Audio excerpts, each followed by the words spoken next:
Hey there everybody, Jamal Guy 777 over here coming at you guys with another deck tech. It's Black Red Zombies this time. I don't have a sideboard for you and I haven't tested the deck. So let's get started off. You run 21 land, 10 swamps. Yeah, you get the point. It's pretty much a mono black deck, splash red. 10 swamps, 4 Blackleaf Cliffs, 4 Dragon Skull Summit, and 3 Cavernous Souls. You only run 3s because you want to hit your red also, rather than naming vampires with Cavernous Souls, although that's not a bad play, but you also want to hit red because of you have actually a couple red spells in the deck. Down to your 1-drops for the basic ones. You have 4 Diagraph Ghoul. It's a zombie. It's a 2/2 for 1, which is really good, and 4 Gravecrawler. Gravecrawler is just a good card because if you have a zombie on the field, you can just return it to play, and it with Mortarpod and Blood Artist on the field, it's like dealing 2 damage for 3 mana, and you're gaining 1 life. It's like a bad Lightning Helix, but, it's still pretty good. Your 2-drops, speaking of Blood Artist, you run 4 of. 4 of because you have a couple cards in the deck as well, like Killing Wave, a Mortarpod, Falconwrath Aristocrat. Just sacking a bunch of your stuff, just like, gaining life if you're in a tough position, or just going for game. I run 3 Highborn Ghoul. Intimidate is really good right now because other than other zombie decks, there's no really good black creature other than Grave Titan, and that's pretty much it. So yeah, 4 Highborn Ghoul, or 3 Highborn Ghoul. My bad. Excuse me. You run 3 Mortarpod because, like I said, there's a combo with Gravecrawler and Blood Artist. It's just really good because sacking creature also, activates Morbid, and the fact that it comes with a germ can also go for game if your opponent's like at 2 life or something, because if you're sacking a Blood Artist in play, it makes it really good. And Mortarpod just is an aggressive creature, and Mortarpod also, like I said, it activates Morbid for Tragic Slip and Brimstone Volley. 3-drops. I run 4 Giralf's Messenger. The Messengers are just great.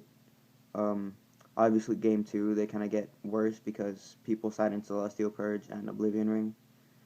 And with the Oblivion Ring, you can't really get rid of it. There's no real enchantment removal in black or red. So, yeah, Giralf's Messenger is an aggressive zombie. It might be too good if it would come into play on tap because they lose 2 life, you block, they lose another 2 life, and that's just insane. So, you're pretty much guaranteed a 4 life off of this guy, unless of course they Oblivion Ring it or Mana Leak it or something like that. But 4 Giralf's Messenger is just, crucial to the deck. You have to have 4. Like, no excuse for it. 2 Phyrexian Metamorph. Obviously this is a 4-drop, but you don't have access to blue in the deck. But 2 Phyrexian Metamorph is just copying like a Blood Artist, Mortarpod, a Falconwrath Aristocrat, and a Giralf's Messenger. They're pretty big targets in the deck. And that's a lot of creatures in the deck. Only 2 because you don't want to be killing yourself, but Blood Artist also. You gain a bunch of life in this deck, which is kind of weird. But Blood Artist is just an amazing card to copy, and Phyrexian Metamorph does that insanely. If I did run blue in the deck, I'd definitely run 4 Phantasmal Image, but I don't have any blue-black lands. I don't have the whole set. I only have 3 Darklake Shores, but oh well. But I want us to go black-red because I feel that black-red is a little bit better than blue-black zombies because Falconwrath Aristocrat is it's a sack engine, and blue-black zombies doesn't have a real sack engine. They could run like the Swarm, the 2/1 flyer to sacrifice a creature, gets +1/+1. but I don't feel that's a really good sack engine. Falcon Wrath for the next card. 3 Falcon Wrath Aristocrat. It's also a vampire, so you can get the red off of it and not counter it. And like I said, this is a sack engine, so it's a free sack engine as well. So just sacking a creature. You don't have any humans in the deck, which is fine, but Falcon Wrath Aristocrat is just a really aggressive card, and giving it indestructible, like wrath effects, um, you know, go for the throat and other stuff like that. Sure, like Tragic Slip gets you, Curse of Deathhold gets you, but if they have that, if they have Curse of Deathhold, your whole deck is pretty much dead. But 3 Falcon Wrath Aristocrat because it's a sack engine and it also is a really, really aggressive card. Now for your kill spells, I run 3 Tragic Slip. The slips are there because you have a lot of Morbid in the deck and it's just a great removal spell. And the fact that it's not like destroy target non-black or non-artifact, it's really good. It's a one mana removal spell, and it's just really good. 3 Guess Verdict.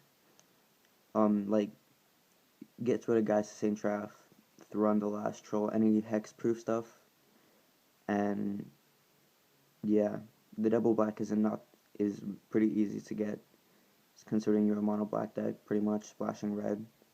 3 Guess Verdict only because you kind of want to have a mix of target removal and sack removal. 2 Killing Wave. It's also another like sacrifice thing, but Killing Wave is also a game ender. Killing Wave is just a good card, and if you have 1 or more Blood Artists on the board, it's pretty much game. Whether you pay for 1, you pay for 6 or something like that, it's just amazing. It's also another sack engine, but like pretty much a kamikaze deck with Killing Wave, because Killing Wave is a good card in its own. Yeah. Now for the last card on the deck is 4 Brimstone Volley. You're going to have a lot of creatures dying in the deck, and just dealing 5 to the face is just an amazing card. Brimstone Volley is a bomb in a limited, but Brimstone Volley is also very, very good in standard constructed. But 4 Brimstone Volley because it's a removal spell and also a game ender. Yeah. So that was my deck tech, guys. This is ChimWalker7. Comment or subscribe, and thanks for watching.